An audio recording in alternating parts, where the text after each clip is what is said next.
Leading off your hometown news tonight, look at the damage after fire tore through a local business in Tompkinsville. Crews responded to the fire at Mark's Hometown Foods around 9 o'clock last night.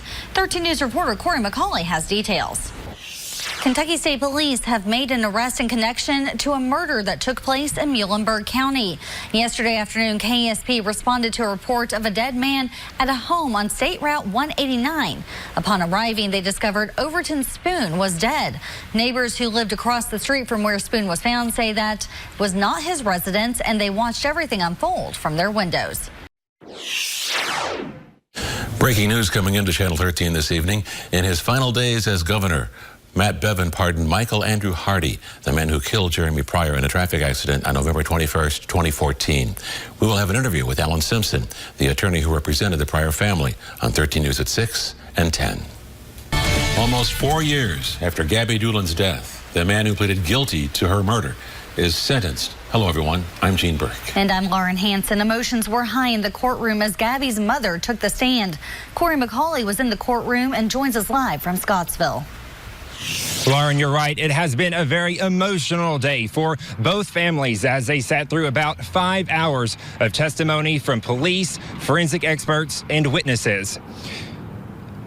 At times, the details of this case were graphic as police explained the evidence found in their investigation included swabs from Gabby Doolin's body that can... Midday, the United Automobile Workers strike continues. That contract between the UAW and General Motors expired. Now both parties are working to negotiate new contracts.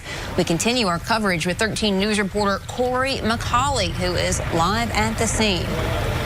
Laura, those with the UAW say they have a mission in mind, and that is to be treated fairly and be paid fairly. Now, union members have been out all night long and all through the morning hours. Here at the entrance of the Corvette plant, there are about 40 people, and officials say they have members set up at 2 other entrances to the plant.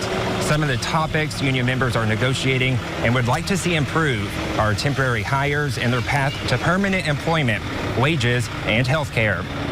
We're hoping that the company, sees the light of day on some of the issues that we feel are highly important to our members, not just Jack and I as officials, but to the members that are inside these plants. It's important to know this strike is happening nationally. They estimate about 50,000 GM employees are on strike. Those here say they want a peaceful strike, but intend to stand up for the issues they believe in. Reporting live in Bowling Green, Corey McCauley, 13 News.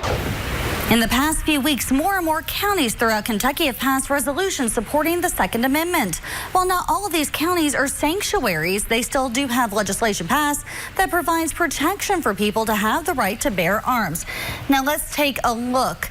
So far, about 70 counties have passed some form of resolution that established that they support the Second Amendment. In our viewing area, 12 counties have passed a Second Amendment resolution. And we also have a poll question that we asked you today on our website. And we wanted to know if you supported counties becoming Second Amendment sanctuaries.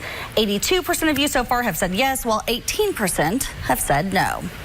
An update to a story we brought you the other day. The Bowling Green Corvette assembly plant has released a statement following 2 people being arrested for racing Corvettes down Lover's Lane.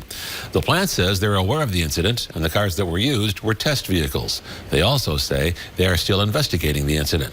The United Auto Workers Union says the 2 men were not union members. They were salaried engineers. Hunter Smith joins us now after new information today that the Houston Astros had used a camera to steal signs during the regular season and the playoffs. Yes, Gina, a league investigation confirmed that the Astros used a camera during Houston's World Series winning season back in 2017. The Astros general manager Jeff Luhnow and manager A.J. Hinch were suspended for the 2020 season, but they have since been fired by the owner of the Astros, Jim Crane. As part of the penalty, the Astros, they will lose first and second round picks in the 2020 and 2021 seasons, and the organization was also fined a record $5 million. Today's A bill that would allow wagering on sports, including UK and U of L sports, is moving through the state legislature. Every member of a House panel okayed the bill today, but that doesn't mean there is not opposition. Some believe this is the time for this bill to find final approval in Kentucky, but others aren't so sure. Just like last year, every member of the Licensing, Occupations, and Regulations Committee approved the bill allowing wagering on sporting events. Obviously, a lot of folks who see the revenue potential and see the opportunity to allow individuals to do something legally that they are currently doing illegally. Economics officials believe the bill will raise more than $22 million for Kentucky's budget. The bill will now move to the full House, where the Speaker says there is support, but they're not sure exactly when that vote will take place. Its fate in the Senate is less clear, where the Senate President has said he's neither for it nor against it. We're tracking storms across our area tonight. Hello, everyone. I'm Darby Bean. Gene Burke is off this week. And I'm Lauren Hansen. Now, Shane, what can we expect for tonight?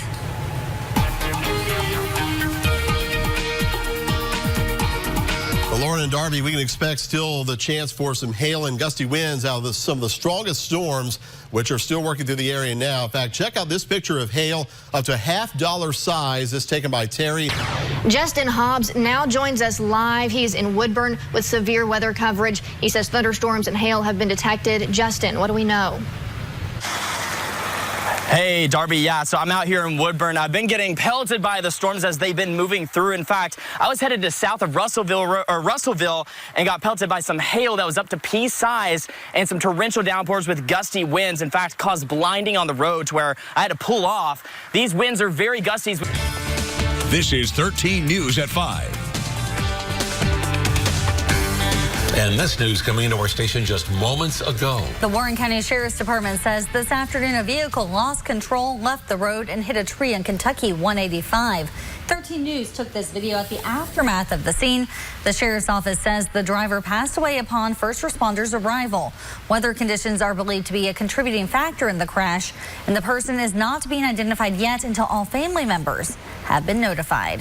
Now at 10, 5 Republican Party candidates walked away with a win tonight, but there's one race we still don't know results of it. That's the race for governor. That's right. Governor Matt Bevin got on stage to address the crowd, saying he is not conceding, though he is about 4,000 votes behind Andy Beshear. More details coming up.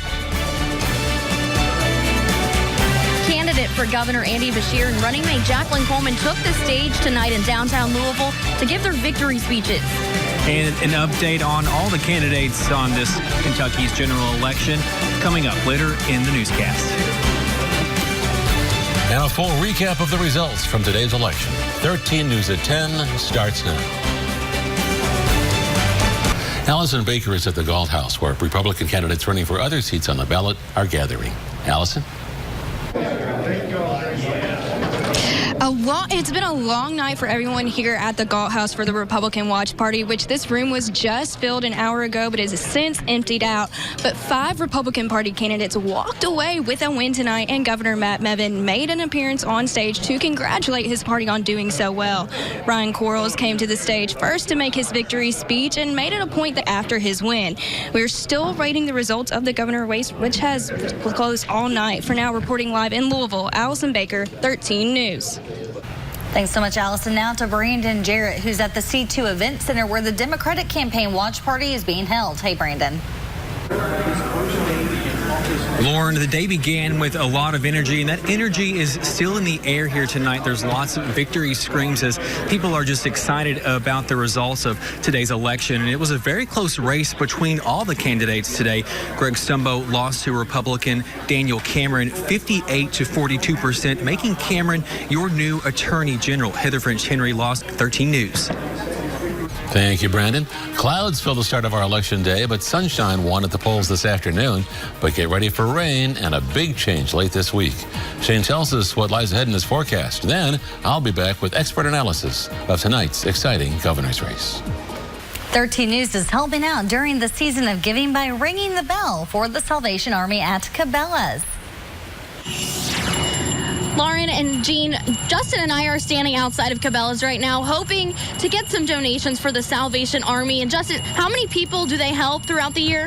There's 25 million people that the Salvation Army is helping throughout the year. So coming out and donating whatever you have, whether it's a couple coins or even a couple dollars, everything's helping so many people across the nation. Just the tiniest bit helps. And right now, people are coming in and out. It might be a little bit rainy outside, but that's not stopping people from donating. And every little bit helps. Last year, Salvation Army helped raise almost $450 million nationwide. So let's contribute to that here in Bowling Green. And Justin, we got a special guest here. We have a special guest. We're really excited. So let's invite him in. Santa's here! with us. Santa, tell us what you're doing here at Cabela's. I'm here bringing joy to the children so they can see me and tell me their wish list. And next week, you said, what are they getting next week? Next week, the craft is a cookie plate, and the giveaway is a mug, cocoa mug, and